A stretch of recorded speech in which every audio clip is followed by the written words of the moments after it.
Hello students, welcome back to our class Mathematica. My name is Taresh Gupta and I am your maths teacher.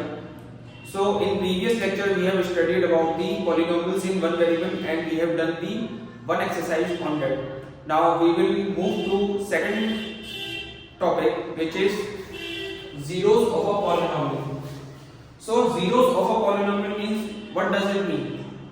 एक polynomial अगर हमें दे रखा है तो उसका जीरो मतलब क्या हुआ कि अगर हम उस पॉलिनोमियल को इक्वेट करते हैं जीरो की तरफ तो एक नंबर निकल के आएगा। मान लीजिए आपको पॉलिनोमियल दे रखा है, आपको कोई भी दे रखा है, ये पॉलिनोमियल आपको दे रखा है, तो इसको अगर हम जीरो की तरफ इक्वेट करते हैं तो एक नंबर ऐसा निकल के आएगा x = समथिंग, कांस्टेंट नंबर निकल के आएगा। अगर वो नंबर हम पॉलिनोमियल में पुट करते हैं तो वो पॉलिनोमियल आपका जीरो हो जाता है। चलिए वो आगे फर्दर बात करेंगे। पहले हम देखते हैं कंसीडर द पॉलिनोमियल। हमने पॉलिनोमियल कंसीडर किया px = 5x³ - 2x² + 3x - 2। अगर हम इसमें एक पॉलिनोमियल है, इसमें अगर हम x = 1 पुट करते हैं, मान लीजिए सपोज कर लिया हमने कि x = 1 पुट करते हैं, देन p1 = x की जगह पे 1 पुट किया तो p1 = 5 1 की पावर क्यूब - 2 1 की स्क्वायर प्लस 3 * 1 - 2। तो इसे सॉल्व करने का हमारा आंसर 4 आया। इसका मतलब क्या हुआ कि px की वैल्यू एट x = 1 4 है। सिमिलरली हम एट x = 0 निकालेंगे तो p 0 की वैल्यू क्या हो जाएगी -2।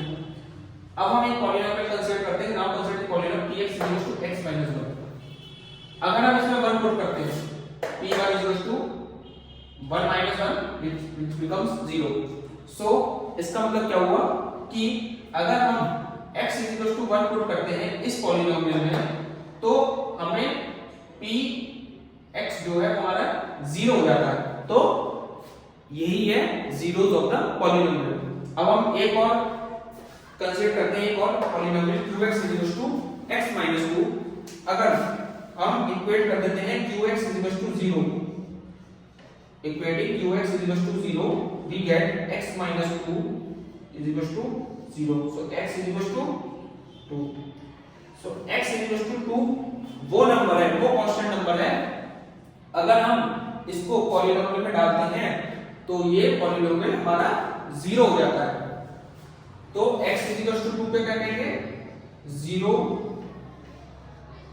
of the polynomial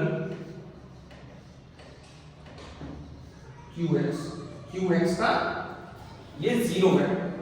ठीक है, अब इसको हम एक और चीज कह सकते हैं, x = 2 is the root of the equation। it is also called root। it is also called root of the polynomial equation। x = 2 को हम 0 भी कहते हैं, x = 2 को रूट भी कहा जाता है पॉलिनोमियल।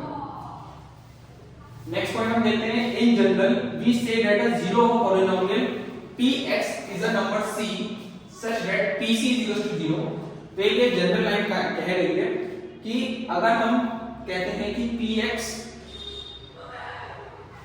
एक ऐसे नंबर c पे 0 हो जाता है तो वो नंबर 0 कहलाएगा उस पॉलिनोमियल का। तो pc = 0 हो जाएगा।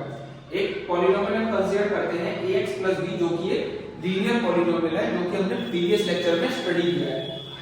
अगर हमें इस पॉलिनोमियल का 0 निकालना है तो हमें px को 0 के बराबर इक्वेट करना पड़ेगा। तो px = 0, ax + b = 0, फिर ax = -b, x = -b/a। तो x = -b/a क्या है, 0 of px, और ये एक ही 0 है, इसके अलावा इस पे कोई 0 नहीं हो सकता। तो so x = -b/a is the only 0 of px, that is a linear polynomial has one and only one 0। एक लीनियर पॉलिनोमियल का सिर्फ एक ही 0 होता है और इस 0 को हम रूट भी कह सकते हैं।